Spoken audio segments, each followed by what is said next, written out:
Bismillahirrahmanirrahim. Assalamualaikum warahmatullahi wabarakatuh. Bulan suci Ramadan adalah bulan yang penuh dengan keberkahan. Kita berlomba-lomba untuk beribadah, melaksanakan amal-amal kebaikan. Tetapi tidak sedikit juga di antara kita yang salah kaprah dalam melaksanakan amalan di bulan Ramadan. Seperti apa misalnya? Berpuasa tetapi meninggalkan sholat. Sholat tarawih tetapi tidak sholat isya.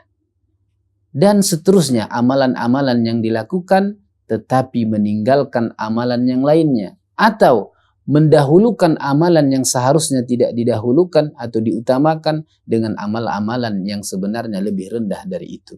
Untuk itu wahai saudaraku, ketika kita beribadah, beramal di bulan Ramadan ini, maka kita harus mengetahui mana amalan yang seharusnya lebih kita utamakan, mana amalan yang seharusnya kita lebih betul-betul mengerjakannya. Untuk itu wahai saudaraku, ketahuilah bahwasanya sesungguhnya Allah itu memerintahkan kepada kita dan melarang juga dari kita. Perintah Allah itu ada dua dan larangan Allah itu ada dua.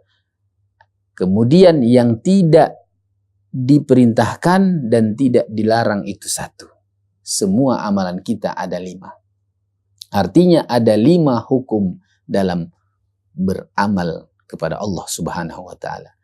Perintah itu ada 2, larangan itu ada 2. Tidak diperintahkan dan tidak dilarang itu 1. Yang 2 perintah itu adalah perintah yang harus, yang wajib dikerjakan. Itu disebut dengan wajib. Kemudian perintah yang dianjurkan untuk dikerjakan dan tidak mengapa kalau ditinggalkan, itu disebut dengan sunnah atau mustahab. Kemudian adapun larangan yang harus ditinggalkan, yang mesti ditinggalkan, kalau dikerjakan mendapatkan dosa, maka ini disebut dengan haram. Kemudian larangan yang dianjurkan untuk ditinggalkan, kalaupun dikerjakan tidak mengapa, cuman dia dibenci, itu disebut dengan makruh.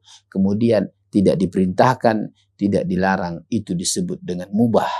Nah, kita harus memperhatikan amalan-amalan kita. Misalnya, puasa itu adalah wajib, harus dikerjakan karena itu perintah.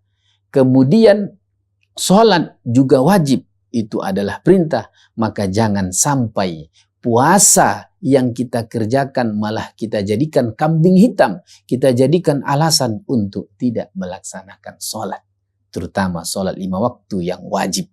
Maka di sini jangan sampai ada bisikan-bisikan setan yang mengatakan kepada kita, kamu kan puasa, tidak mengapa untuk tidak melaksanakan sholat. Hati-hati, ini adalah syubhat dari syaitan yang akan membuat kita mendapatkan pahala dari satu sisi, tetapi mendapatkan dosa juga dari satu sisi, sehingga tercampur aduk antara pahala dan dosa.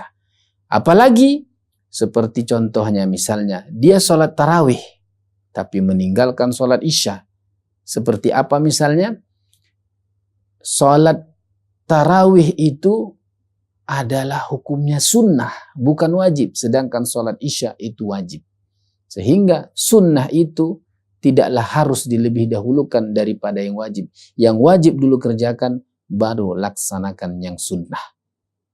Terutama sekali bagi kita yang terlambat ke masjid ketika melaksanakan tarawih. Kita dapati imam sudah melaksanakan tarawih. Jangan langsung sholat tarawih, tapi kerjakan isya terlebih dahulu. Begitu juga bagi kita yang lembur untuk sahur, yang lembur untuk tadarusan membaca Al-Quran, tetapi tidak sholat subuh.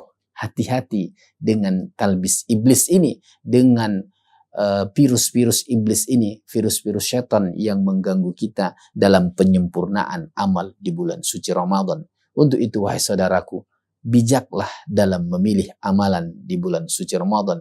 Bijaklah dalam mencari pahala dan menghindari dosa, yaitu jangan jadikan pelaksanaan kewajiban kepada Allah untuk meninggalkan kewajiban yang lain. Ini adalah jalan yang salah kaprah dalam beribadah kepada Allah di bulan suci Ramadan.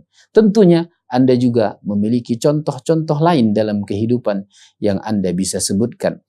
Yang jelas, wahai saudaraku, harus jelas dalam hal beribadah itu tidak hanya mengerjakan perintah, tetapi juga harus meninggalkan larangan. Tidak hanya mengerjakan perintah, tetapi juga harus meninggalkan larangan. Disitulah kesempurnaan kita disebut dengan takwa. Takwa itu adalah imtithalu awamirillah wajtinabu nawahihi. Melaksanakan perintah Allah dan menjauhi larangannya. Apa yang diperintahkan oleh Allah Subhanahu wa Ta'ala harus kita kerjakan, dan apa yang dilarang oleh Allah harus kita tinggalkan. Jangan sampai kita mengerjakan perintah Allah tetapi kita mengerjakan larangannya juga. Itu akan mengurangi yang disebut dengan kesempurnaan ibadah puasa. Seperti berpuasa tapi masih berbohong, berpuasa masih berkata kasar. Inilah yang membuat kesempurnaan ibadah itu semakin berkurang. Demikianlah wahai saudaraku, mudah-mudahan bermanfaat. Wassalamualaikum warahmatullahi wabarakatuh.